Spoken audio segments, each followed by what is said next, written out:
Welcome to the Joy Lab podcast, where we help you uncover and foster your most joyful self. Your hosts, Dr. Henry Emmons and Dr. Amy Prasek, bring you the ideal mix of soulful and scientifically sound tools to spark your joy, even when it feels dark. When you're ready to experiment with more joy, combine this podcast with the full Joy Lab program over at joylab.coach. Hello, I'm Henry Emmons, and welcome to Joy Lab. And I'm Amy Prasek. Here at Joy Lab, we infuse science with soul to help you uncover joy. To do that, we focus on building the elements of joy. Those are the positive emotions and inner states that become the building blocks for a joyful life. The element for this episode is awe, and we are working through the fifth aspect of deep listening that Henry noted in his book, The Chemistry of Calm. So this aspect is allowing, and we're combining these aspects of deep listening with our elements of curiosity and awe because they just feed into each other really well. To explain this aspect of allowing as it relates to deep listening, I'm going to read a little excerpt from Henry's book. Here it is. None of us can be pressured into speaking our truth. We must be allowed to do so. There is really no action required on your part as the listener other than to offer a genuine invitation, create a sense of safety, and offer the space and time for the other person. Then trust that the person will speak whatever he or she most needs to hear. I think what's interesting about this aspect of listening is that it seems like we don't really need to do anything. There's this last sentence though, then trust. Then trust that the person I'm hearing a buzzer there, but so this can be really hard too, right? It's not quite so simple. At the same time, It seems simple. Yeah. Right. It reminds me of that old Zen joke. Don't just do something, sit there, which, is easier said than done, isn't it? Yes. Yeah. So I think the idea of allowing sounds really passive. Just the word sounds passive even. Right. And in a way, I guess that it is, but it doesn't really mean that you aren't doing anything. And I think it's definitely not easy for most of us. I think we've just been trained in this notion that to be an effective adult in this world, you need to take the bull by the horns, make something happen, become an active agent in your own life. So we don't think we should just sit back and let things happen to us. And yet, I think there are times when this might be the absolute best way to approach things. And I think deep listening is one of them. I like to think of this simply as creating space for another. You might even say creating spacious awareness. And though it might look like you're not doing anything, I think it actually takes a lot of effort and some discipline even to do this. Giving someone your full attention, setting aside your own ideas of what they should do, or holding back from giving your advice or even sharing your own experiences. It can really be hard to not to intervene or interject. And I know this is a paradox, but I think that offering spacious awareness like this is a very active process. You brought up that Zen quote, which I love, but now it's making me think of a quote from Wedding Crashers. I'm going to go the other side of the spectrum here. And here it is. You shut your mouth when you're talking to me. And that's like coming up a lot for me right now. You shut your mouth when you're talking to me. Something that we can kind of sit with as well. So there, if the other one didn't align with you, maybe that one does. So there is something about being there, holding space, and allowing. But yes, holding spacious awareness. I really like that intention. It makes me also think of this Chinese word zhuoying. I'm not saying it right, but it translates to natural or nature in English. And in Taoism as well, I think the way it's discussed, it's sort of better understood by this idea of happening of itself, like by itself. And I think there's a lot of wisdom there that so many philosophers have worked with for thousands of years. This idea that our path to our most exceptional selves is less about making changes and more about allowing ourselves to just be. Also, to be in awe of ourselves, like just the way we are, to stop trying to force our wriggly selves, as Alan Watts would say, into straight lines. I love that. And to stop trying to force other wriggly lines around us into straight lines, to be in awe of them too. And this isn't the advice of the sages because, trying to force wriggly lines into straight lines is annoying or exhausting or bigoted, but really it's because there are only wriggly lines, ever evolving lines in nature. And so it's not that it's hard to make them straight. It's actually impossible. Like our essence is wriggly.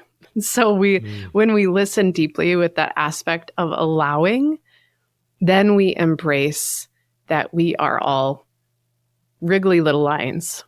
And then we can step into awe, I think, and we can start to allow our greatness, our wisdom to really come to the surface. I just love that image. Yeah. It allows for what's real, our humanness, you might say, our messiness, to be part of the conversation. We don't have to try to be perfect. We don't have to hide our flaws, our wriggly lines, as Watts said. We can be ourselves, and we can do that much more easily if we know that we will be accepted for being ourselves, just like we are. Yeah, it's the only way to deeply listen, I think. I love that a simple strategy here, simple again, which can be hard. The idea is simple, is to find a conversation where you might feel tempted to offer all the solutions, to tell the person what their problem is and how they're going to fix it, and instead don't. To shut your mouth when you're talking to them. Again, to pull my wisdom from Wedding Crashers. Oh, it's terrible. But really, the idea is to sort of just listen and try to channel that goodness that we talked about last episode. And then, this genuine invitation for them to hold the mic, create that space. Like, imagine it's karaoke night. You didn't sign up, so it's not your turn to sing.